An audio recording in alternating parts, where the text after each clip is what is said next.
My name is Eli Morgan, and right now I'm standing at my apartment door. But I'm not going inside, because outside my boss Caden Pierce is waiting. And his mother is with him. Yes, you heard that right. The same man who humiliated me yesterday in front of the entire cafeteria, saying, "You're incompetent, Morgan. Pack your things," is now standing at my doorstep to apologize. But I don't want to hear it. I crack the door open just enough to see them through the gap. Caden looks terrible. His usually perfectly styled brown hair is messy, and there are dark circles under his eyes like he hasn't slept in days. His mother, an elegant woman in her 50s wearing a cream-colored coat, looks at me with concerned eyes and says, "Son, please just listen for a moment." I shake my head slowly. "Ma'am, with all due respect, I have nothing to say to you or to him." And I close the door, right in their faces. I hear his mother say something muffled through the wood, but I don't care. I walk away from the door and sink down onto my living room floor, my back against the couch. My hands are shaking, not from anger alone, though there's plenty of that burning in my chest. No, it's something else. Something I've tried to bury for years. The truth is, I don't just hate Caden Pierce right now. I'm also still connected to him in a way I wish I wasn't. 4 years ago, we were in college together. We weren't just classmates. We were friends.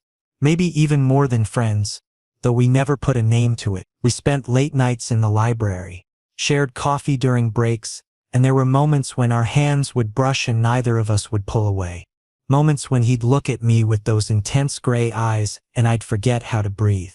Then one day, without warning, he cut me off completely, blocked my number, avoided me on campus, treated me like I was invisible, like I was some kind of disease he needed to stay away from.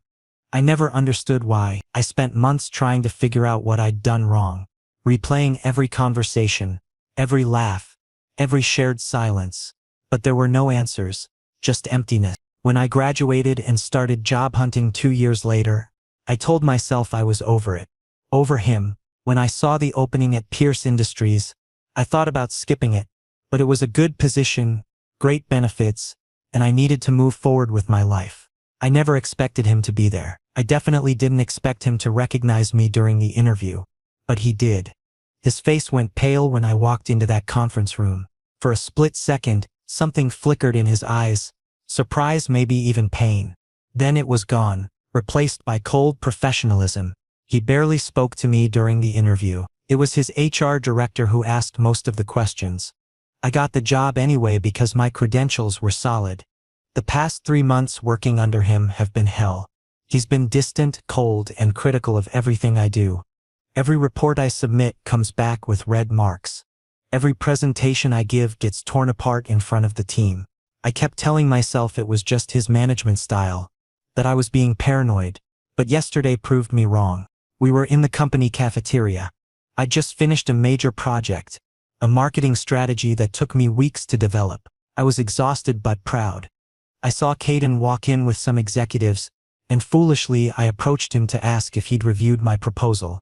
He looked at me like I was an insect. Then in front of everyone, the executives, my colleagues, even the cafeteria staff, he said those words.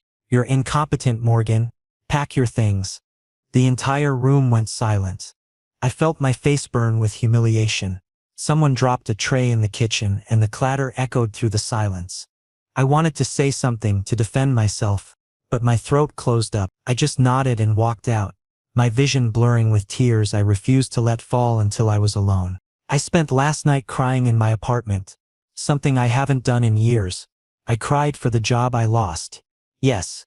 But more than that, I cried for that stupid, naive part of me that still wondered what could have been, that still remembered how it felt when Caden smiled at me in college, back when he was different, back when he was almost kind. Now he's here, at my door, with his mother. What does he want from me? An apology won't give me back my job. It won't undo the humiliation. It won't erase the 4 years of confusion and pain. I hear footsteps outside my door. They're leaving. Good. I stand up and walk to my kitchen, trying to focus on something normal. Make coffee, check my email, start looking for new jobs. Anything to distract myself from the ache in my chest that feels suspiciously like grief. But as I'm filling the kettle with water, I hear it, a soft thud against my door. Then another. Not knocking. Something else. I walk back to the entrance and look through the peephole. Caden is sitting on the floor outside my apartment, his back against my door, his head in his hands. His mother is gone. He's alone. Part of me wants to open the door. Part of me wants to demand answers for everything. For college, for the job, for yesterday. But I don't. Instead, I press my palm against the door, knowing he's just on the other side, separated by a few inches of wood and 4 years of silence. Why now? I whisper, knowing he can't hear me. Why come here now? I stay there for what feels like hours but is probably only minutes. Finally, I hear him stand up. I hear his footsteps walking away, getting fainter. I should feel relief. I should feel vindicated. But all I feel is empty. I go back to the kitchen and make my coffee. The apartment feels too quiet, too still. I sit at my small dining table and stare at my laptop screen without really seeing it. My phone buzzes. A text from my friend Marcus asking if I'm okay. Word travels fast. Everyone probably knows by now that I got fired. I don't reply. I don't know what to say. How do you explain that your boss fired you in the most public, humiliating way possible? How do you explain that the same boss was once someone you cared about? Someone who meant something to you before he became a stranger? I finish my coffee and set the cup down. Tomorrow I'll start job hunting. Tomorrow I'll pick up the pieces and move forward. But tonight I let myself sit in this feeling. This strange mixture of anger and sadness and something I can't quite name. Because despite everything, despite the humiliation and the pain, there's a small part of me that wonders what Caden would have said if I'd opened that door. And I hate myself a little bit for wondering. The sound wakes me from a restless sleep. Tap, tap, tap. At first I think it's rain, but the rhythm is too irregular, too deliberate. I roll over and try to ignore it, but it continues. Tap, tap, tap. Finally, irritated and exhausted, I throw off my blanket and stumble to the window. When I pull back the curtain, my heart stops. 3 floors below, in the dim glow of the streetlight, Caden Pierce is standing in my apartment building's courtyard. He's wearing a dark hoodie and jeans, looking nothing like the polished executive I'm used to seeing. He's holding a handful of small pebbles, and when he sees me at the window, he drops them. I yank the window open. What are you doing? Are you insane? His voice carries up to me, rough and desperate. Eli, please, just 5 minutes. I won't leave until you come down. It's 3 in the morning. You're going to wake up the entire building. Then come down before that happens. I want to slam the window shut. I want to call the police. But I can see Mrs. Chen's light flick on in the apartment next to mine. And Mr. Rodriguez is probably already reaching for his phone. The last thing I need is to explain this situation to my neighbors or have cops show up. Cursing under my breath, I grab a jacket and head downstairs. When I push open the building's front door, the cold night air hits me.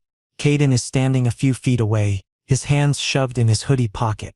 Up close, he looks even worse than he did this afternoon. His eyes are bloodshot, his face pale and drawn. Inside, I hiss, grabbing his arm and pulling him into the small lobby. Before someone sees you and calls the police, we stand in the harsh fluorescent lighting of the lobby, by the row of metal mailboxes. This place is shabby, faded linoleum floors, flickering lights, a bulletin board covered in old notices. It's nothing like the sleek office building where I used to work. The contrast between this space and Caden's usual environment is almost comical. Talk, I say, crossing my arms. You have 5 minutes. Then I'm going back to bed, and if you ever show up here again, I will call the cops. He runs a hand through his hair, making it stick up at odd angles. I need you to know what happened yesterday was wrong. Completely wrong. Oh, really? You think publicly humiliating someone and destroying their career might be wrong? What gave you that idea? He flinches. I deserve that. I deserve worse. But there's more to it than you know. Then explain. You've had years to explain, Caden. Years to tell me why you suddenly disappeared from my life in college. Years to treat me like a human being instead of garbage. Something flashes across his face. Pain maybe, or shame. College, he says quietly. You want to know about college? Obviously. One day we were studying together, grabbing dinner, talking about everything. The next day you blocked my number and wouldn't even look at me in the hallway. What did I do? Nothing. The word comes out too loud, echoing in the small space. He lowers his voice. You didn't do anything wrong, Eli. It was me. All me. That's not an answer. He takes a deep breath, and when he speaks again, his voice is strained. My father found out we were spending time together. A lot of time. He saw us once, leaving the library late at night. You were laughing at something I said, and I was looking at you the way I shouldn't have been looking at a friend. My stomach twists. What are you saying? He called me into his office that night, told me that I needed to focus on my future, on the family business, told me that certain relationships would be problematic for my career and reputation. He said I needed to cut ties with anyone who might become a distraction or liability. A liability, I repeat, my voice flat. I was a liability. To him, yes. He made it very clear what would happen if I didn't comply. He threatened to cut me off completely, to make sure I couldn't finish my degree. And he stops, his jaw clenching. I was weak. I chose his approval over everything else. Over you. The words hang between us. Part of me wants to feel vindicated, to finally have an explanation after all these years. But mostly I just feel hollow. So you abandoned me because Daddy told you to, I say. And then what? You grew up, took over part of the company, and decided to make my life miserable when I showed up for a job interview. No. God. No. When you walked into that interview, I panicked. All those feelings I'd buried came rushing back. You looked different, more confident, more put together, but you were still you, still the person who made me laugh, who challenged me, who made me feel like I could be something other than Roger Pierce's son. You have a funny way of showing affection, I say bitterly. 3 months of constant criticism and impossible standards, because I was trying to push you away again. If I could make you hate me, make you want to leave, then I wouldn't have to deal with the fact that I never stopped. He cuts himself off abruptly. Never stopped what? He looks away, his throat working. Never stopped wanting things I can't have. The admission hangs in the air between us. I should say something, but I don't know what.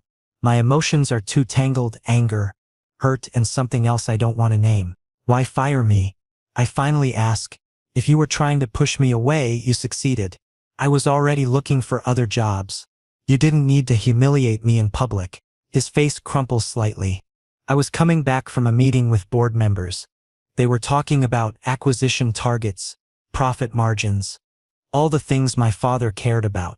And I realized I was turning into him. Cold, calculating, pushing away anything that made me feel human. When I saw you in the cafeteria, you were smiling at your phone. You looked happy, and I thought if I cut you loose completely, you'd be better off. Away from me, away from this company, away from all of it. That wasn't your choice to make. I know, and I'm sorrier than I can possibly express. But there's something else you need to understand. He pulls out his phone, taps the screen a few times, and shows it to me. It's a medical report dated yesterday, just hours after he fired me. Emergency room admission. Diagnosis: acute panic attack with hypertensive crisis. I stare at the screen, then at him. You went to the hospital. 2 hours after I fired you, I collapsed in my office. They had to call an ambulance. The doctors said if I'd waited any longer, I could have had a stroke. His voice is hollow. Turns out you can't spend years suppressing everything you feel and expect your body not to rebel eventually. I don't know what to say. This is too much, too fast. The next morning, I leave my apartment to grab groceries. I didn't sleep after Caden left, just lay in bed replaying our conversation, trying to make sense of everything he'd said. The medical report kept flashing through my mind. Part of me wondered if it was real or some elaborate manipulation tactic. I'm halfway to the corner store when I see her. Felina Pierce, standing by a sleek black car parked at the curb. She's wearing designer sunglasses despite the overcast weather, and she's clearly been waiting for me. Eli, she calls out, walking toward me with surprising grace in her heels. Please, can we talk? Just the two of us? Every instinct tells me to refuse, but there's something about her expression, not demanding or entitled, just quietly persistent, that makes me hesitate. There's a cafe 2 blocks from here, I hear myself saying. We walk in silence. The cafe is one of those trendy places with exposed brick and overpriced lattes. Helena orders a cappuccino. I get black coffee because it's cheaper and I need to start watching my budget now that I'm unemployed. We sit in a corner booth away from the handful of other customers. Helena removes her sunglasses, and I'm struck by how tired she looks. There are fine lines around her eyes that expensive makeup can't quite hide. "Thank you for giving me this chance," she begins. "I'm not sure why I should listen to anything related to your son, Mrs. Pierce." "Helena, please.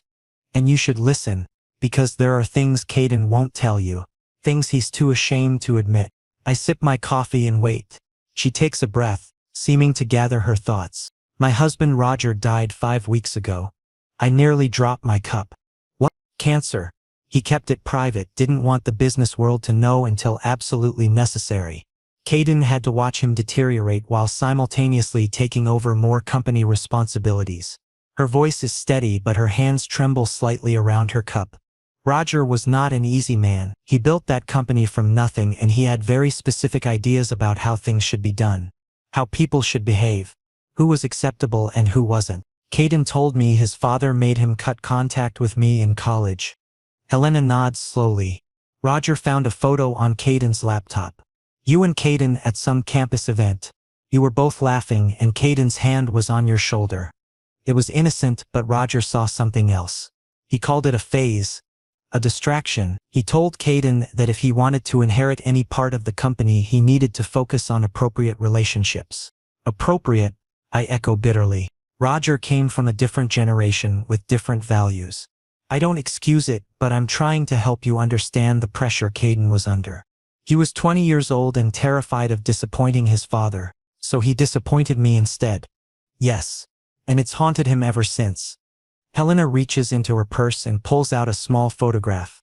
She slides it across the table.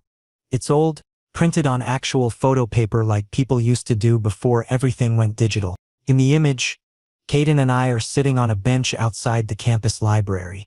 It must have been taken by a friend passing by. Caden is looking at something on my laptop screen, but I'm looking at him with an expression that's painfully obvious even years later.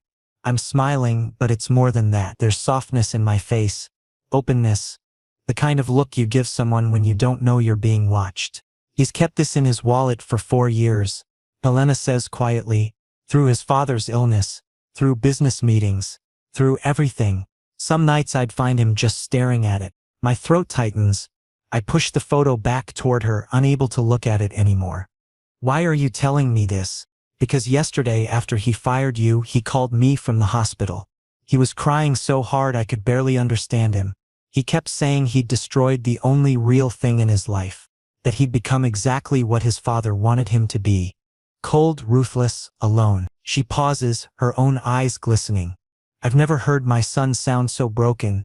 I stare down at my coffee, watching the dark liquid ripple slightly from the tremor in my hand. "I appreciate you sharing this, Helena. I do. But your son is an adult who made his own choices. He chose to abandon me in college. He chose to treat me terribly at work. He chose to fire me publicly. At some point the excuses stop mattering." "You're absolutely right," she says, surprising me. Caden needs to take full responsibility for his actions. But I'm not here to make excuses for him. I'm here because I need you to understand something about yesterday. She pulls out another envelope. This one looks official with the Pierce Industries logo embossed on it. She pushes it across the table. "Don't open it yet. Just listen first. When Caden fired you yesterday, he wasn't thinking clearly. The board had been pressuring him all week to cut department budgets and lay people off. His father had just been buried 3 weeks prior. He was running on no sleep and had stopped eating properly. He saw you in that cafeteria looking happy and healthy, and something in him just snapped. That's not an excuse. No, it's not. But it's context. And this," she taps the envelope, "is an official reinstatement letter. Full back pay, a formal apology on your record, and a promotion to senior analyst with a 20% salary increase. Caden drafted it himself at 4 in the morning from his hospital bed." I stare at the envelope like it might bite me. I don't want his guilt money. It's not guilt money. It's recognition that you were one of the best employees in that department, and firing you was both cruel and stupid. Elena leans forward. Eli, I'm not asking you to forgive my son. I'm not even asking you to take the job back. But I am asking you to read what he wrote inside that envelope. Then make your decision based on all the information, not just the pain. We sit in silence for a long moment. The cafe's espresso machine hisses in the background. Someone's phone rings and gets quickly silenced. Finally, I pick up the envelope. It's heavier than it should be, more than just a single letter inside. Thank you for the coffee, Elena says, standing. She puts her sunglasses back on, and just like that, she's the polished executive's wife again. But before she leaves, she touches my shoulder lightly. Whatever you decide, I hope you find peace. You seem like a good person. You deserved better than what my family put you through. After she's gone, I sit there for another 20 minutes. The envelope burning a hole in my hands. Finally, when the cafe starts getting crowded with the lunch rush, I carefully open it. Inside is the official letter she mentioned, typed on company letterhead with legal language about reinstatement and compensation. But there's also something else. Several pages of handwritten text on plain paper.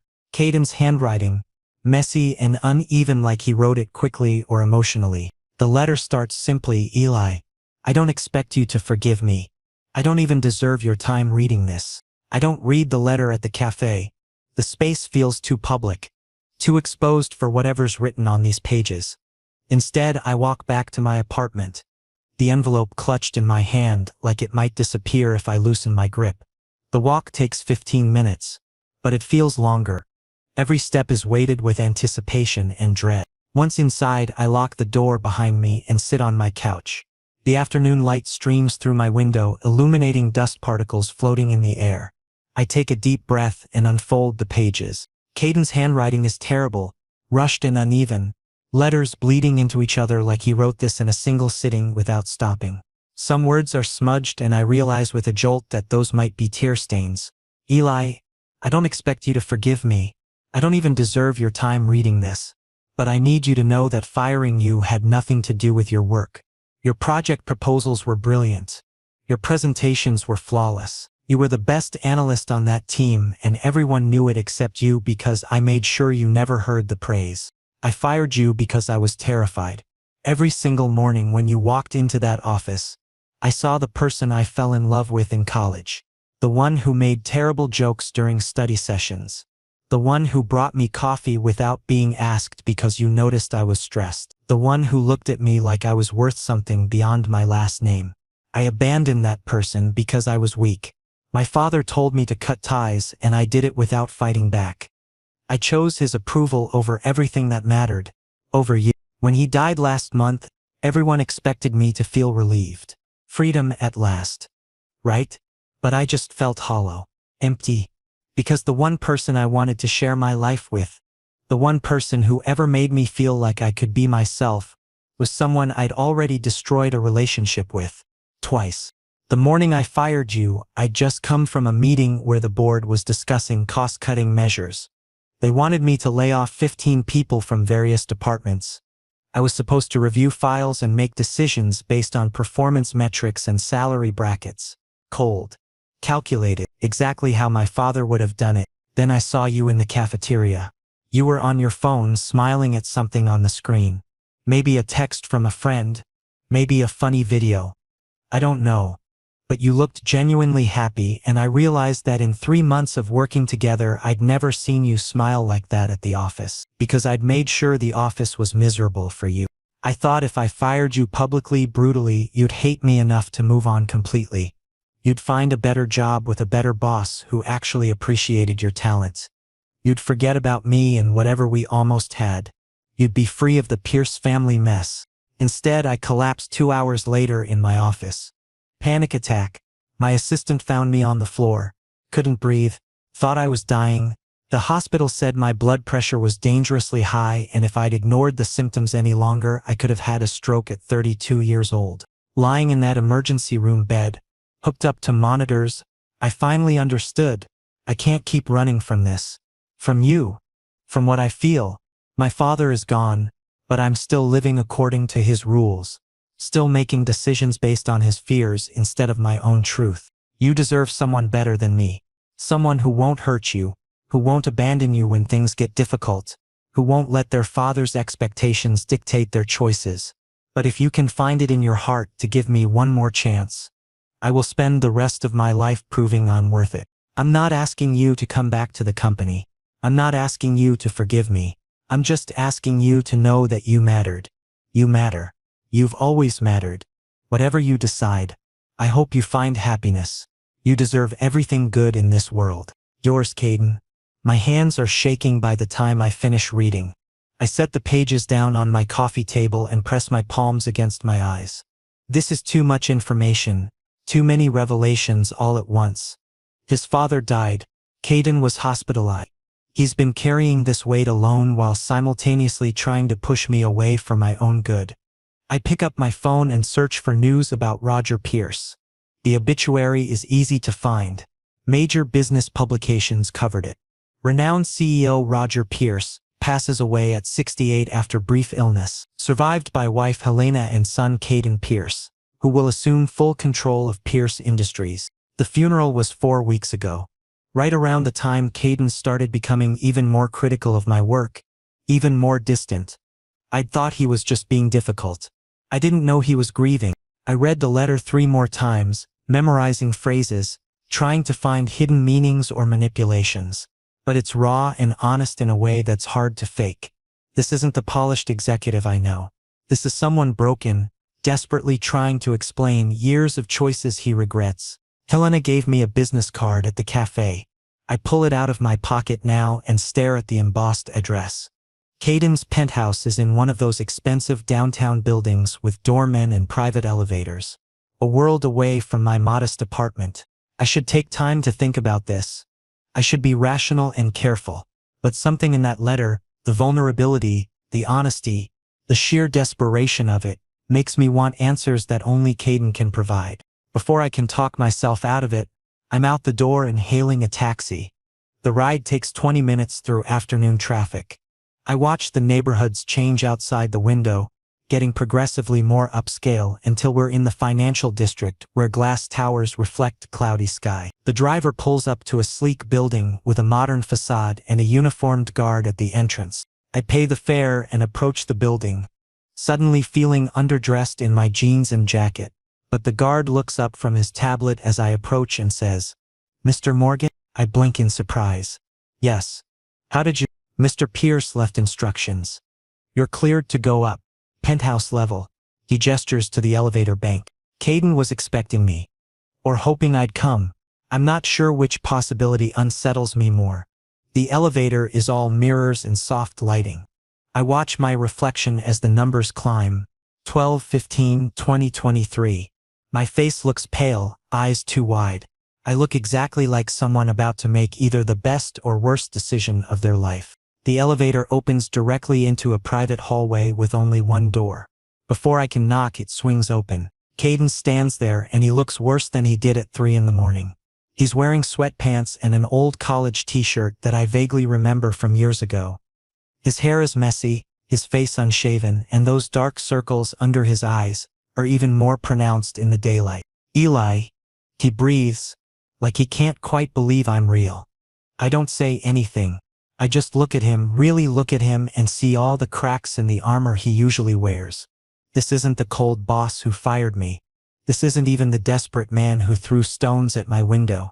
This is someone stripped down to nothing but vulnerability and hope.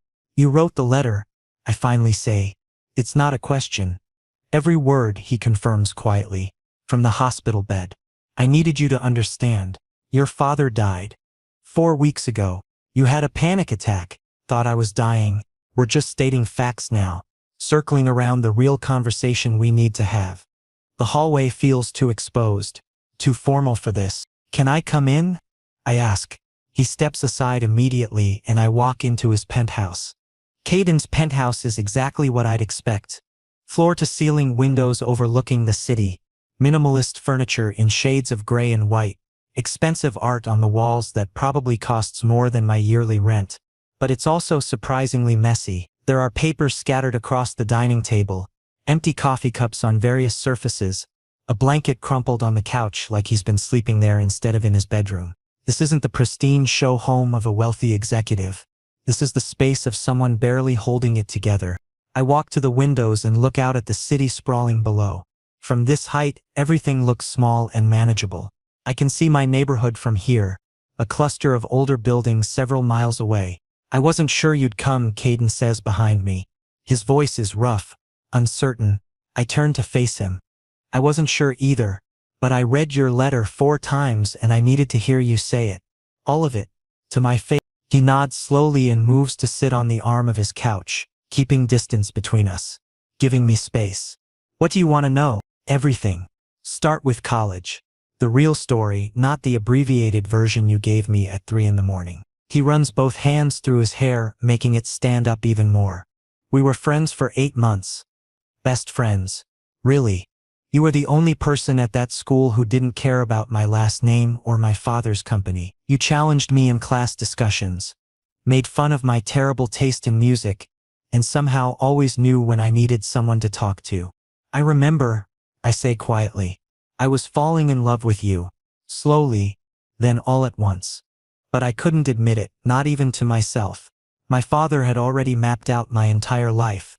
The right degree, the right career path, the right kind of person to eventually marry. None of that included being in love with my male best friend.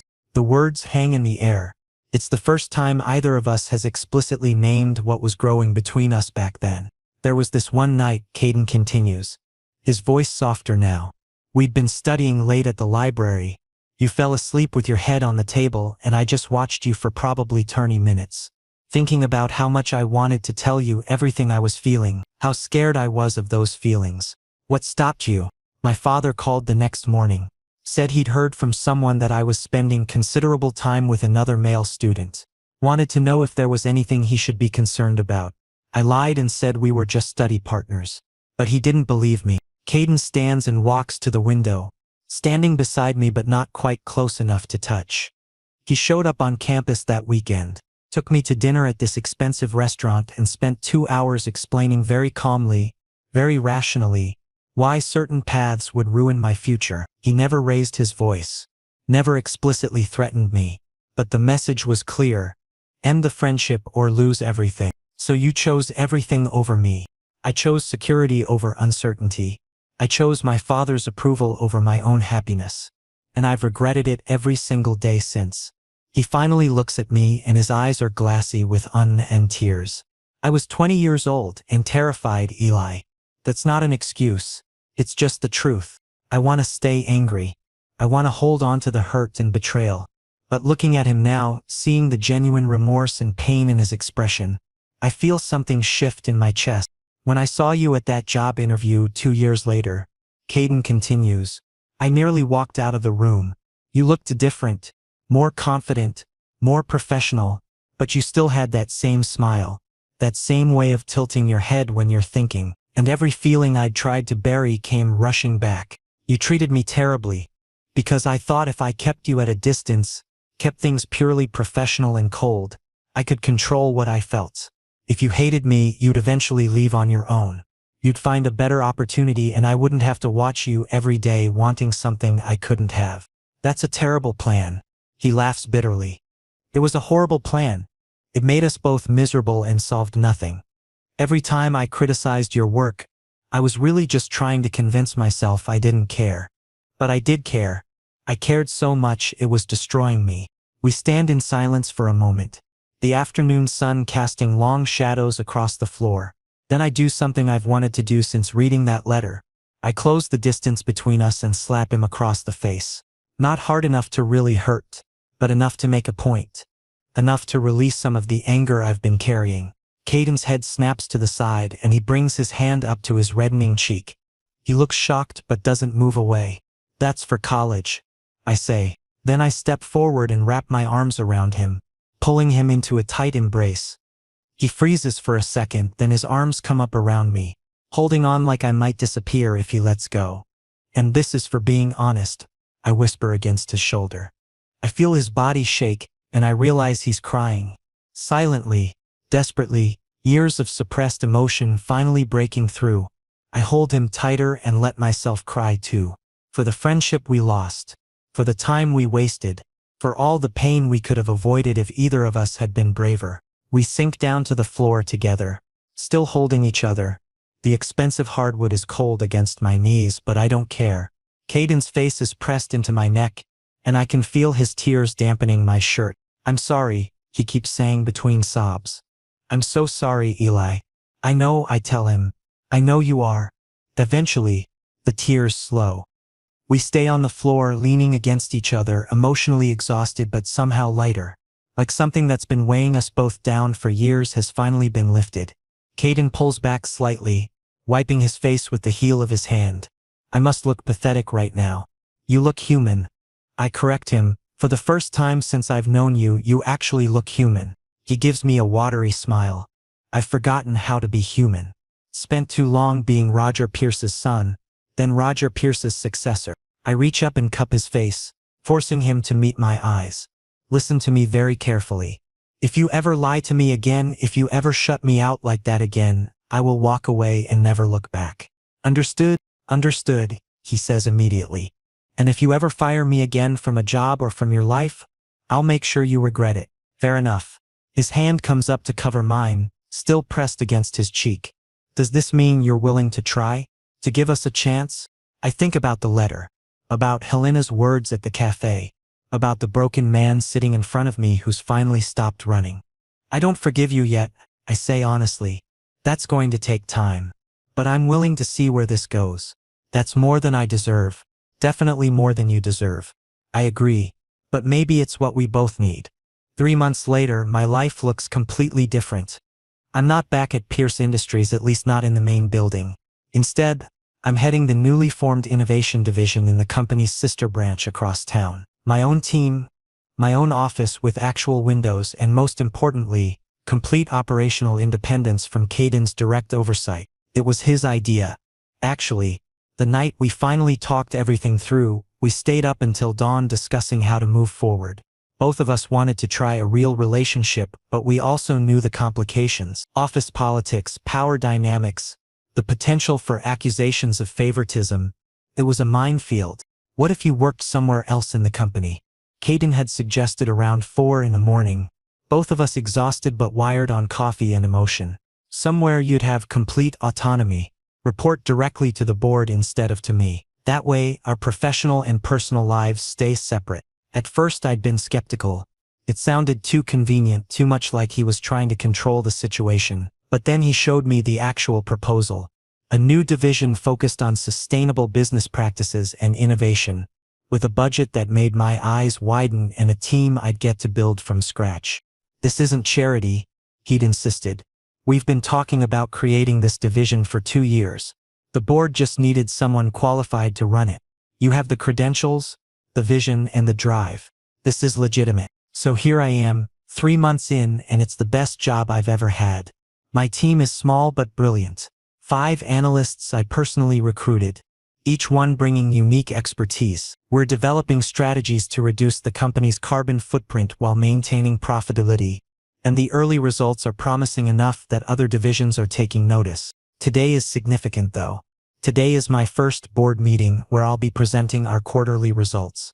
And Caden will be there as CEO, sitting across the table from me in a professional capacity for the first time since everything changed. I arrive at the main building 15 minutes early, straightening my tie in the lobby bathroom. Helena texted me this morning. A simple "good luck today, sweetheart," with a heart emoji. She's been surprisingly supportive of our relationship, often inviting me to family dinners and treating me like I've always been part of their lives. The boardroom is on the 23rd floor, all glass walls and imposing furniture. I'm the last to arrive and everyone is already seated. Caden is at the head of the table in a charcoal suit, looking every bit the powerful executive. Our eyes meet briefly and something warm flashes in his expression before he smooths it into professional neutrality.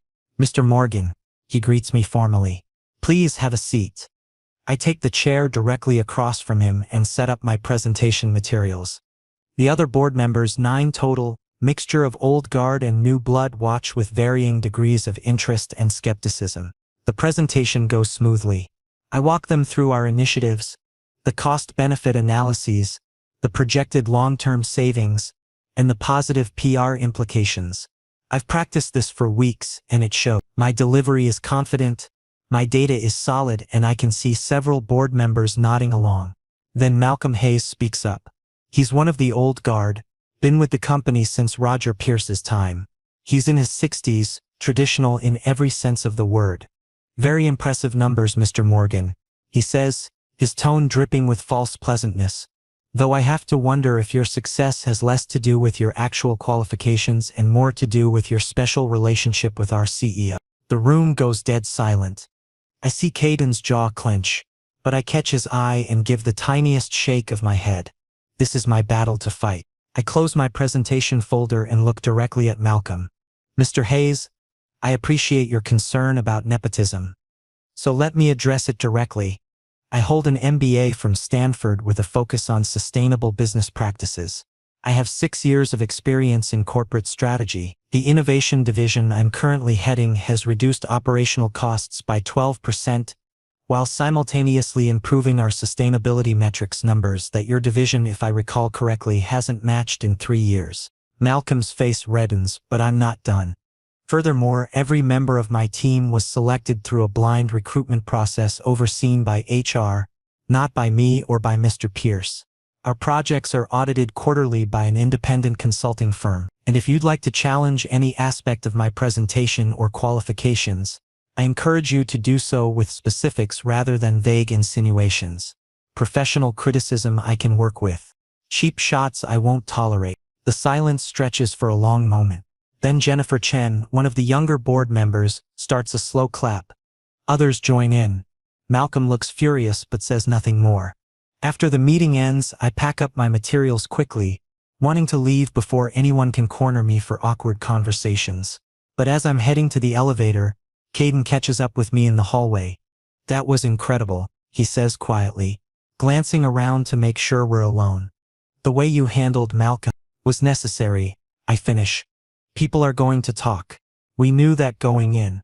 I just need them to know I won't be pushed around. He smiles, genuine and proud.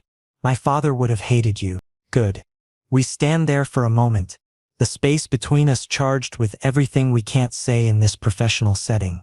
Then Caden's phone buzzes, and he glances at it with a grimace. Another meeting, but dinner tonight? Your place? I'll cook, I agree. Something that isn't takeout for once. His smile widens. Deal. That evening I'm in my kitchen attempting to make pasta from scratch when I hear my apartment door unlock. Caden has a key now. We exchanged them last month after he'd spent 3 consecutive nights at my place and kept having to wait in the hallway while I got home from work. Something smells amazing, he calls out, and I hear him setting down his briefcase in the entryway. Don't get too excited. It's experimental. He appears in the kitchen doorway, having shed his suit jacket and rolled up his sleeves. Without a word, he crosses to me and wraps his arms around my waist from behind, resting his chin on my shoulder. Tired? I ask, stirring the sauce. Exhausted.